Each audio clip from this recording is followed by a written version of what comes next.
including spring for less than $13 a week. And punters, the countdown to Warrnambool Bull is on. The Battlers have won 3 of the last Bull Carnivals, including 2 monster bets at double-figure odds. The 2025 offer will not be repeated, and it must end this week. Big races, big record, big odds. Join now at AussiePuntingBattler.com. Think, is this a bet you really want to place? For free and confidential support, visit gamblinghelponline.org.au. This is Sean Cosgrove, remembering the days of the old 3UZ, the 1960s. Hello, Melbourne. Who's the guy with the twinkle in his eye? The biggest, swingingest, and the singingest? It's John Vertigan. Remember, your car isn't well dressed until it's wearing a UZ sticker. The greater 3Z brings you the time. The time. On 8 minutes after 2 o'clock is Answer Day at 8 time. 930 for listening at its best. From 3UZ to RSN Racing and Sport, happy 100th birthday. Every racehorse deserves a bright future. Racing Victoria is dedicated to helping horses transition to new careers after their racing career has come to an end. Whether it's retraining or rehoming, retirement farms, or finding a new purpose, the Off the Track program has a range of options helping you choose the best future for your horse. Contact us today at equinewelfare@racingvictoria.net.au or call 03 9258 4258 and let's find your horse the ideal path to their next career. On RSN Racing and Sport, it's time for the grey areas with Jason Adams and George Ferrugia. The kid was a human dynamo. Are you sure you're talking about George? George of the jungle, friend to you and me. Welcome to Grey Areas. It is Wednesday, April the 9th, and you always feel that the year's moving almost as fast as the weight off George Ferrugia's waistline. And speaking of the great man himself, he joins me on this Wednesday. Good afternoon, my friend. Good afternoon, mate. How are you? I'm well, and I'll be even better once we return after this race at Sale. And I'll tell you what, hasn't James Vandermark put in the hard work lately? He was at Horsham yesterday. He's at Sale today. I'm not sure what his boss is smoking, but if it impacts his tennis career, I know there's going to be trouble. Here he is, race 3 at Sale.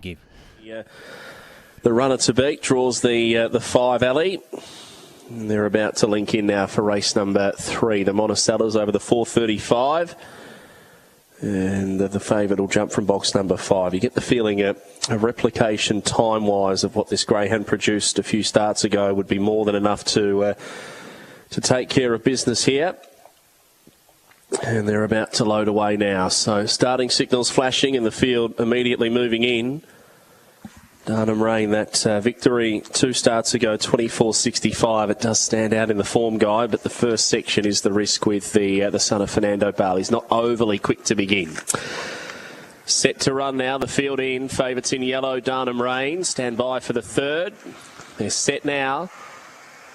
And they're racing, and he was about 3rd last away, Darnham Rain, jumping well between runners Olivia Lee Rose, challenged by Jade's Hot. Darnham Rain's got up to 3rd, about a length away, and just obscured on the outside of the speed, Pinot Grigio taking the lead, and then Hannah's Avatar, Tiles and Wine, well back to Indestruct and Master Eduardo, so it's Pinot Grigio turning the leader. Darnham Rain's winding up, and Tiles and Wine got right through on the inside, took the shortcut, dashed away and won it. Tiles and Wine by 2 1/4 to Darnham Rain, 3rd Pinot Grigio, and I reckon Indestruct's worked down the middle just to grab the 4th off Master Eduardo, and then Jade's Hot, who was back at the end with Hannah's Avatar, and back at the tail Olivia Lee Rose, 24.84, and Tiles and Wine gets the cash.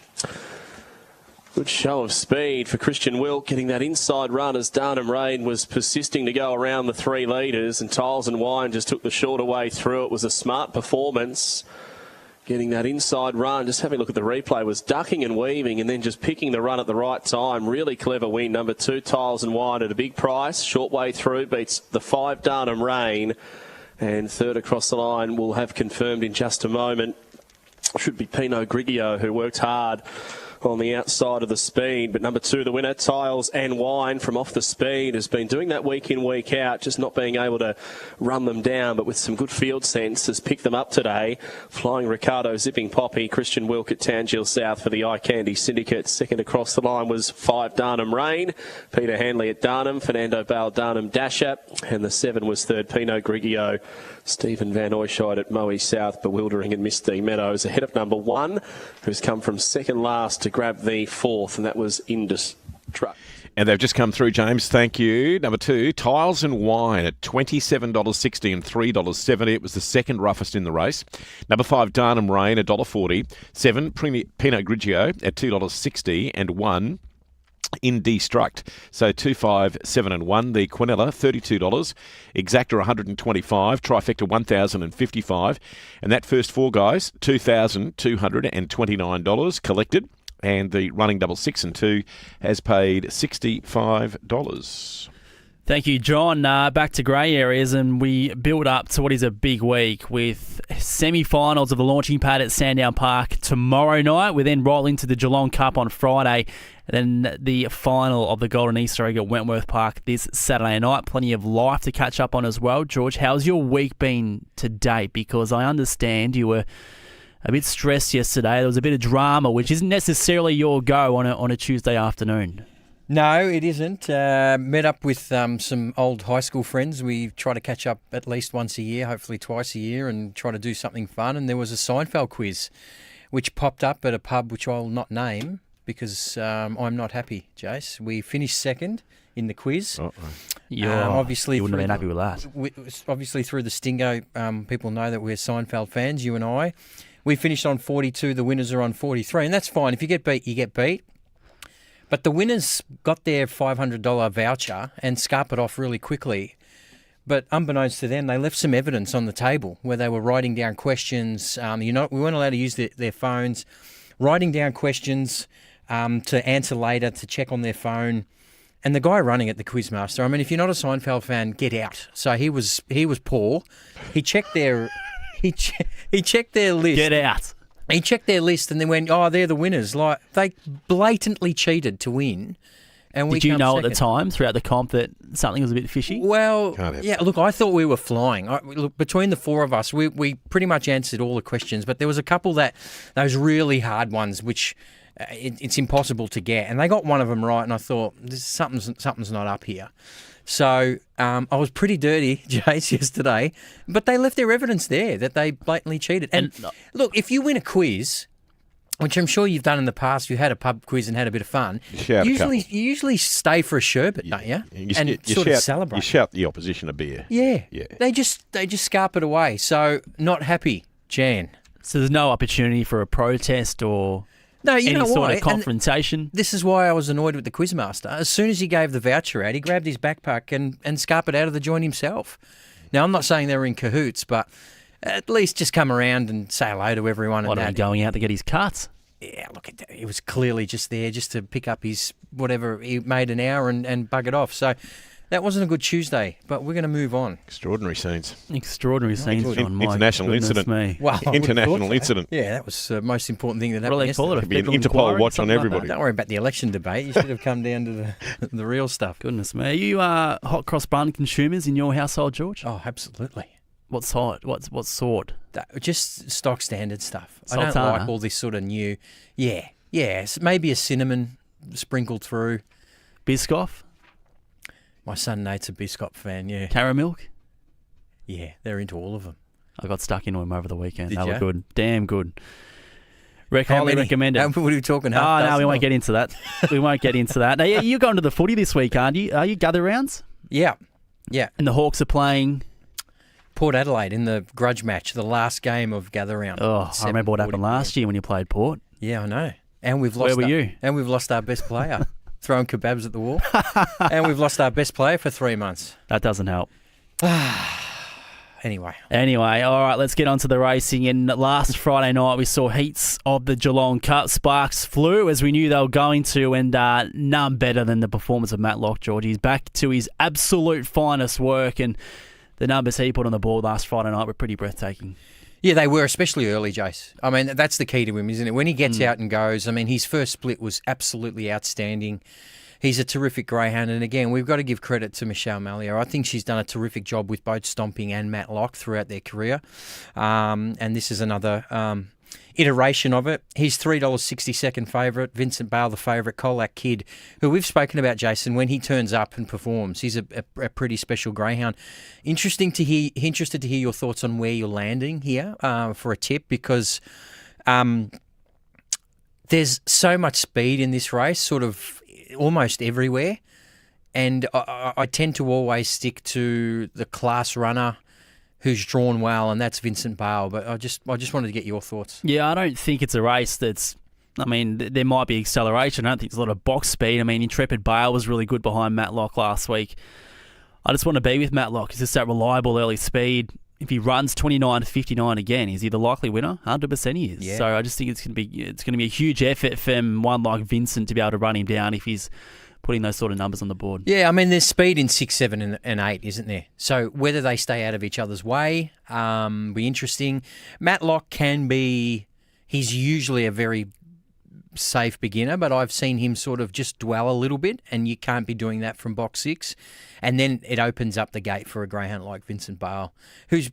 I mean, none of these races are handed to you, group races, pardon me, but you feel like he sort of deserves to win a Geelong Cup. I mean, he's been a terrific greyhound for a long time, but it's not easy because his first split last week, I think, was 5.54. I think Mapunga Smoky went 5.50. So in there lies a problem already with the greyhound of box 1, and then the speed coming crashing down on him. So he's going to rely on a little bit of luck. But if he does get that luck, I can understand why people will be in Vincent Bale's camp. Not sure if we've mentioned it over the past couple of weeks, but since the Geelong Cup transition from 460 metres to the inside track of 520 metres, it's been pretty polarising as to what people think's right or wrong, or what's best. Do you have a stance at all on what you'd prefer it to be? I like it. I think there's a lot of country cups that are over the 400 and the one turners. I don't mind Geelong doing something different, and I think we've had a couple of very good versions of the Geelong Cup. There was one year, as I mentioned, where we had, I think, Shimmer Shine and Tiggerlong Tonk and these type of greyhounds. It was a absolute world-class race. So, no, I don't have a problem with it. Turned over pretty good as well Friday night for anyone concerned. Was it good? Yeah, second highest meeting of the week here in Victoria, which was great to see when the good dogs step out, as do the punters, which is terrific. Up north in Sydney, the Golden Easter Egg final will take place this Saturday night. The box draw was conducted last night. From a Victorian point of view, Lakeview Emily is there, but Good Odds Cobbers come up with box 1 again, and absolutely looks hard to beat. And could be our next $1 million greyhound. Yeah, if he wins. And again, I put a lot into first sectionals, and not just first sectionals from the heats, but if you have a look through it their entirety, I mean, he's just a greyhound who knows how to use an inside draw. And if you take away Lakeview Emily, there's not much between him and some of these others to the first corner. So box 1 is just worth its weight in gold. Her run was very good, but what about Power and Glory? We spoke about this greyhound, Jace, when he came to Victoria with big raps, and he really didn't perform in Victoria, let's be honest. I mean, we didn't see the best of him. But to run down Lakeview Emily, which doesn't often happen, if ever, when she's highballing, and to run 29-23, I mean, hats off. I mean, he's got box 6, so that's going to be tough with a little bit of speed in 7 as well, but that was just an unbelievable run from Power and Glory. Yeah, it was. There's good runs and there's great runs. And for one like Lakeview Emily, wherever she's gone, if she's hit the top, she's very rarely challenged, let alone beaten. So she's not a weak greyhound, right? No. So for him to get the better of her in that sort of time is pretty special. That was extraordinary. And then we've got Jungle Johnny. Is it, this is almost, is it the changing of the guard moment if he can beat Good Odds Cobber? I mean, if he's able to win this race, Jace, with the speed drawn in 5 and 6, it would go down as one of the great Golden Easter Egg victories. You're getting $4.60 about him. His run behind Good Odds Cobber in the semi-final was absolutely outstanding. But again, box 1, Good Odds Cobber, getting into a nice position. Can he be beaten? It's going to be tough. Tough, very tough. We'll speak more about that on Friday. I'm actually heading up. I've got the late call-up. Oh, fantastic. For Saturday night. So fittingly, the Swans play Friday night, and it's not at the SCG. So I won't be able to attend that. You'll be watching it on a TV. Just quickly, there's a couple of other big races on, which there always is. There's a young greyhound in the Magic Maiden final called Unleashed Georgia. Yes, tell me more about this girl. Well, I spoke to Peter Legazioni about it. Obviously, She's that girl in the heats of the launching or the semi-finals of the launching pad. He doesn't think there's much between these two greyhounds. So that's pretty special for a young pup. She's $1.22. I mean, she just absolutely shanghaied out last week. So 1 start, 1 win is her circumstance? No, I think she had a start before that.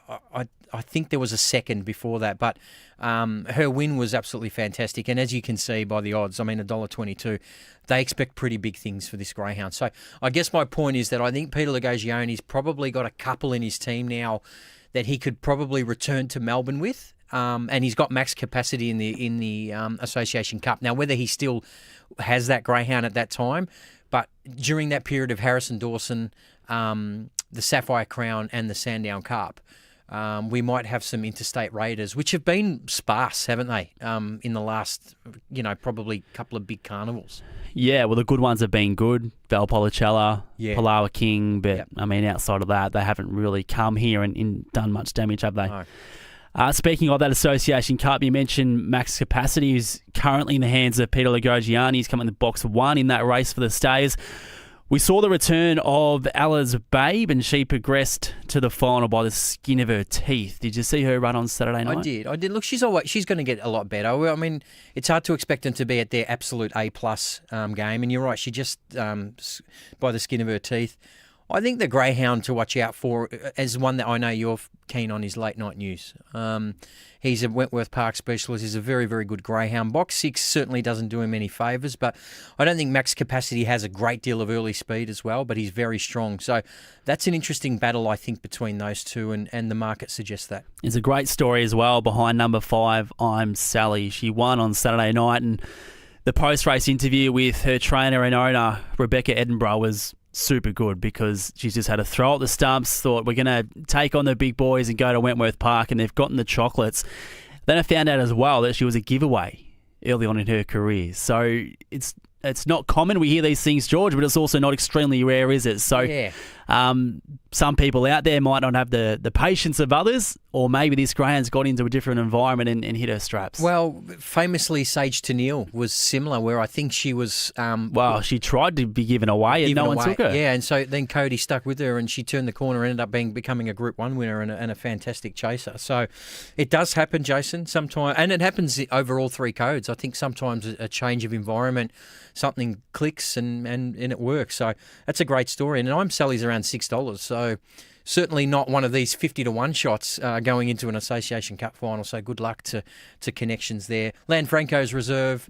Again, we're going to expect a little bit more as they get on. I think their main goal clearly is going to be the Sandown Cup coming up next month. Yeah, and the 7:15 as well around that period at some point. So a couple of big ones there at Wentworth Park on Saturday night, which we'll speak about again on Friday. And there is a bit of news hunting around, George, around the Sandgroper, of course. Yes. It comes up, it must be in a couple of weeks' time at Cannington, which is a slot race. It's the 24th, yep. Essentially Western Australia's version of the Phoenix for a lesser amount of prize money, but still significant. And naturally, we've got a field that's likely to be made up of many Victorians. So I don't think all of these greyhounds have been announced, but I've got it on... Good mail that this is the likely field. So we're looking at Timzoo, Miss Envy, Kangaroo Class, which are all announced. Good Odds Cobra, I think, has been announced. Yes. Explicit, we're expecting. West on Sydney, Total Container Solutions. I'm not sure if that was announced on WA Radio this morning, but that is certainly an X factor going into a race like this. Possibly likely to see Lakeview Emily, Deadly Avenger. So it's a really good race, isn't it? Yeah, Deadly Avenger's been announced, obviously, through Ladbroke. So then I think there's one left. Chase Bet has picked up Good Odds Cobber. It's a terrific race, Jace. When you mention it like that, it's amazing. And just a little bit of background on West on Sydney. I believe one of our listeners brought this greyhound up after it had its first start at Cannington and went 29.78. It's come out and run 29.29, which is best of the night on Saturday. And more importantly, it was its best first split of 5.49. So it's going to have to be at its absolute best. It's only had the 7 starts for 3 wins, but 29.29 is getting into rare air. I think it's just about the track record. So, but probably a little bit box draw dependent, West on Sydney, especially if you're taking on the likes of Miss Envy, Explicit, these type of dogs. And if Tim Zhu draws the red, he's going to have his supporters as well.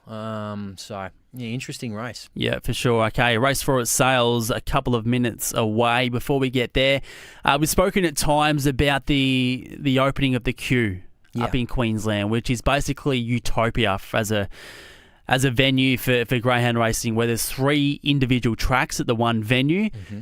They started racing last Friday on the one-turn track, and I'm sure you've seen some races there since then. I think they went around yesterday as well. It looks pretty good, and I think what's most important is the cleanliness of the racing and I guess the evenness of each greyhound having a chance to win. It looks pretty good from that point of view. Yeah, that's the most important part, getting the track circumference right, the actual surface, which so far I've heard just good things about it, Jace.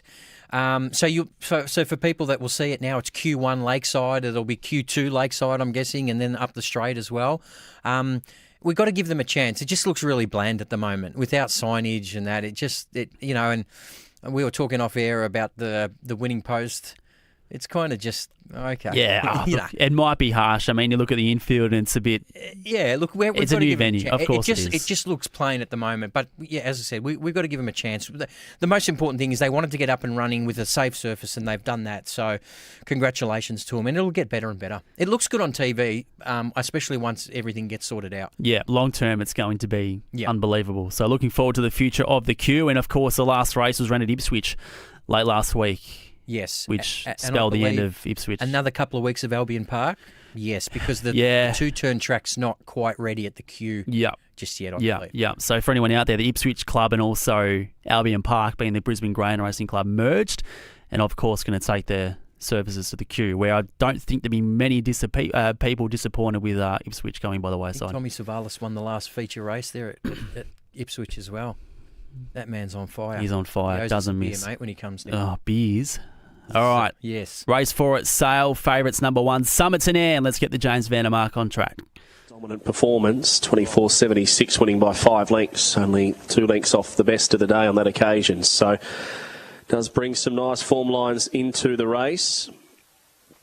The Warrigal run last start was a little bit plain. That's probably the one cause for concern going into today. But she does seem to do her best racing here at her home track. So they're about to move in now. They're getting set, loading well. Last few being placed away. Set to run now. Green light turned on. They're ready for race 4. Set. And they're racing, and Somerton Ann jump well off the inside, trying to match early. Parumba Cha-Cha's about a length away second, just running a little bit of cover for the favourite. Now they pair off a length in front to around the outside Warrior Tommy, who makes progress, and then they're followed by Alpha Girl, Eternal Capers, then Pants, who's back with Rashad and Waikiki Pearl. It's Somerton Ann leading from Warrior Tommy, who continues to progress, but the favourite's kicking. Somerton Ann just responsive in front, led all of the way. Somerton Ann won at 2 lengths. Parumba Cha-Cha got through to grab second over Warrior Tommy, who just peaked on the run late.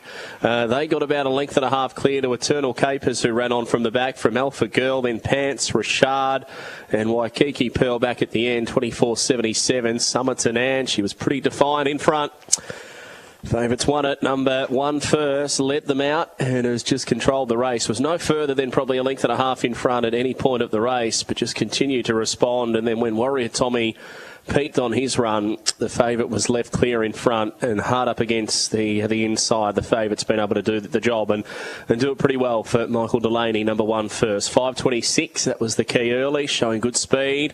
5.26 to the mark, off the back in 13.79, and the overall time 24.79 will be the amended time. Now, they haven't evaded the catching pen because there is no pen, but they've all left the lure and done another lap. So I've never seen that before with the catch-on lure. I was going to call it the follow-on lure, but the catch-on lure, it's really, really rare to see them leave the catch-on and go to a lap of their own. But that's exactly what the field of 8 have just done. Okay, so 1, 2, 6 and 8 there at the Sale Dogs. Number 1, Somerton Ann, was the favourite and is the second favourite to win from 4 races there this afternoon, $2.10 and $1.04.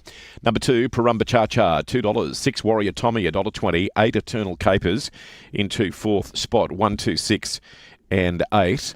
The Quinella $3.90, Exacta $6.50, the Trifecta $17, and the first four $83. The early quaddie 8, 6, 2, and 1 is a jackpot of $292, and the running double 2 and 1 $79. Gents, And they say greyhounds don't like to run. Yeah, Please. I was about to say, George, if we went for a run, we wouldn't be doing an extra lap for fun. I wouldn't have thought. And can I just say, when I take you to the Ipswich Gallops at 12:33 after grey areas, I'm going back to James Vandermart for his preview of the rest of that meeting at Sale, including a quaddie from James. Well, thank you, John. Just thought I'd get Magnificent. And just wrapping up our discussion of the queue, George, it's not open to the public yet because I still think it's marked as a construction site, which is fair enough.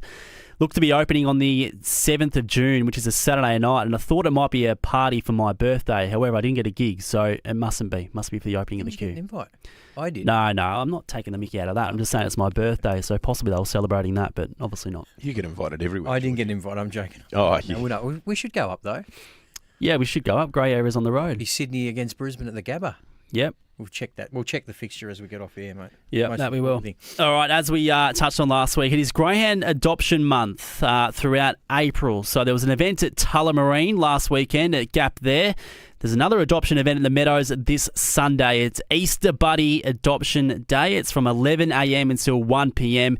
You do need to register your attendance, so make sure you do so if you're keen to get along. It's National Greyhound Adoption Day, not month, nationalgreyhoundadoptionday.com.au. There's going to be free coffee, free snacks, which is always popular, and I believe there's about 30 greyhounds heading there up for adoption, so fingers crossed. And They all go. You will fall in love with one of them, guaranteed. Yep. They are beautiful pets. And an email went out this morning to the Gap database that had some of the greyhounds that we're featuring. Top 4 or 5 are like fawn or brindles. They look like beautiful animals. Yeah. So they'll be They'll win the Easter show. they'll be like hotcakes, no doubt about that. Hey, I'm heading out to Gap Seymour tomorrow, Georgie. Now, you're never going to guess why. There's a volunteer going there and some media attached to the volunteer to get It's not his Craig take on McRae, what's is it? happening with the Hawthorn Footy Club. Nick the Wizard Watson, I'm told, is heading the Gap tomorrow. Is he? Yep. Be careful when you're walking around him. Just make sure he. Imagine if he gets tripped some on red a card. dog and he's out this That's what I'm weekend. saying. Just be Unbelievable. careful, okay? And- Precious cargo. And All right. speaking of promotional opportunities, George, you're going to see something sometime next week promoting greyhounds as a breed with 2 people you'd be familiar with. They're on MAFS. We've Watch got this maths space. involved. Watch this space. Did you see? You see what Jess does to you? She just broadens your horizons, mate. You watch maths all. Hey, of a I haven't sudden you've got initiated this, but when I saw it, I thought, come on, this is a good time to do it. Come on, that's fantastic. Keep me up. to Anyway, date. watch that space. Is More it to come ready? next week. Yes. I'll be there. Oh, no. All right. Cheryl's listening. Good afternoon to Cheryl if she's there at home. All right. We should have been punting on maths as well. That was probably something we missed out of through the obscure outlays. Yeah, whether they're going to stay together. Yeah, something like that. Yeah, there's been a bit of an election move as well. Speaking of obscure outlays. We will have an election obscure outlay as we get Will closer we? to the day. Yep. I'll throw Johnny in and I are a gonna few throw in a couple of Collingwood bets with the Liberal Party under oath. I'll throw in a few tips for WrestleMania as well next Friday. Done. All right. Done deal. All right. Tomorrow night at Sandown, we've touched on it a couple of times today. Semi-finals of the launching pad. They make up the quaddie leagues, George. And after what we saw last week and what we expected, and that is high ability, high intensity with greyhounds with a lack of experience. That's what we got, and it intensifies tomorrow night with the best of them meeting in these semi-finals. Yep, you're spot on. It doesn't get any easier, especially that first semi. When you think of the early speed battle between She's That Girl, Wyong Dallas, Aston Rayner and Zap Devere, 3, 4, 5, 6 drawn next to each other, incredible. And you know what they are on the fixed odds? 360, 250, 480, 440, all under $5. That just shows it's just such an open market, that heat. I'm pretty keen on Wyong Dallas. I think he's trending in the right direction, this dog. I think he'll end up being a 29-10-ish type of dog going forward. And he's one of my selections for tomorrow. Terrific way to kick off the launching pad. So you own Valenzuela Yeah. in that race from box 1. You're not keen on him? Oh, look, he's probably a 29. He's run 29.40 there, but I think that those 4 that I mentioned probably can go quicker and have. So he's going to have to be at his game. But the box draw brings him into it a little. All right. Have you got a set for us for Sandown tomorrow night? I do. I've got 3 that I like. I'll kick off race 1, number 2, Needful. I think it's drawn well. Forget its run last start. Missed the kid, got into a bit of trouble, was behind in that Shimmer Stand race. Its form before that had been fantastic. I just like where it's drawn, and I think it'll be hard to beat. So race 1, number 2. Shopping it around the even money quote. I do like Wyong Dallas tomorrow. Race 5, number 4. I just think it showed last week it can come from behind and still win. It consistently breaks 5-10 to the marker. I know it's going to have to in that race, but it's a special dog. And Bebop Jazz is another one, Jace. I think it'll be winning. I think she's very, very reliable early. She can offset the poor box draw. She has to because she just doesn't draw too well too often in her career. I know Zipping Sweeney's got a big rap on him, but I think Bebop Jazz will be hard to beat. So they're my 3 for tomorrow. Magnificent. And, of course, a few of those featuring heats of the Runway, which is the consolation series for the launching pad. So Sparks will fly. Yeah. I mean, that Jungala Jesse Gambella race is fantastic, Jace. I think that's semi-final number 3. So looking forward to all of that. But, look, terrific night of racing. Yep, 100%. Now, we spoke last week about you shaking the bridesmaid tag when it comes to Group 1s. Johnny Football saluting in New Zealand. What is he up to at the moment? He won again yesterday. He doesn't rest that dog. I think he's up to 28 wins for his career from about 44 starts. I think he's going for a group race over 700. So let's see what he's made of. Yeah. And obviously as a lead into Geelong, talking about Group 1 winners, Ethanol Water goes around in a feature event over the 680 at Geelong. So it's good to see her back after finishing 4th in a heat of the Association Cup. So we'll all get them back to Victoria and there'll be some big races. But as you mentioned, the 715 is not far away. Is that still worth $500,000 to the winner, Jay? No, I don't think it is. I think it's 300 now or something like that. But down, yeah. Still, yep. Yep, 100%. All right, not far away from Ipswich. What's on for the rest of the afternoon, my friend? Just a quiet one, mate. Kids are on school holidays. They're at some inflatable world thing, so I'll look after them this arvo. Cheryl will do some work. So all ready for this big wedding on Saturday into gather round. How will you be feeling on Monday? I'll need the couple of days before we're back in here. Let's put it that way. Need the spell. Yeah, we might go to the Barossa. That never ends well. Unbelievable. All right. Call ahead and warn the local constabulary. By the way, boys, George is coming to town. Locals do, mate. They know how to find good wineries. Roster a couple of extra constables on. Wouldn't be the first time. All right, that's a wrap for Grey Areas. Johnny, we'll be back on Friday to review everything that happens at Sandown tomorrow night and preview what's going to be a big weekend and, of course, a bit of a laugh along the way. Gentlemen, thank you. We'll see you on Friday, George and Jason. Now, they're running just a little bit late at Ipswich, but I'm going to take you there. The news has just come through that Noel had a winner in race 2. Both favourites have won here so far at Ipswich today. It's a soft 5, fine weather. And in the first, number 3, Una is Pirata. It was the winner, the favourite at $3, Cody Collis. And in race 2, number 5, Noble Decree, also favourite at $1.80, won the second. And that was Noel Callow. But Noel has told stewards he's feeling unwell. And Noel has been stood down for the rest of the day. After this third race at Ipswich, we'll take you to James Vandermart for that preview of the rest of the meeting at Sale, starting in the first leg of the quaddie, the next there, race 5. So here's Ipswich first. This morning, as they start to move in, we were querying Saman City, ex-Victorian now with Jack Bruce. There's no market lead at all. In fact, the drift is significant, 420 out to 950. And the rest are double figures. But as you mentioned, Marto, Pensiro, a first starter for Team Months, $11. She was 19 to 21 down to 11. So some support there. Now only a handful to move in. Raging comes up. Moonlight Kicks, Pensiro, Saman City and Enid Zell will be the last 4 to move in. Noel Callow not riding for the remainder of the day. Jack's Boom in race 5. CJ Graham rides there. We'll get the other replacements as they flow through. Enid Zell coming up. Thanks, Bernie and Mike. We're just about set to go now. Morpheretti runs the favourite. Ready to break. They're off at racing. They jumped in a good line, drifting back soon after the start, Better Not Forget. Now, More For Ready, the favourite, was actually first into stride and goes to the lead from Dashing Hope second and Winning Edition. The second favourite is going to occupy third position. A few lengths away, Raging fourth, outside of Donny Tondo. A couple away, Pensero. Followed then by Sapino Rose, Saman City, Better Not Forget, Moonlight Kicks, and Enid Zell in a strung out field as last, 10 off the lead. Down the side towards the halfway mark, just over 600 left to run, and More For Ready's doing it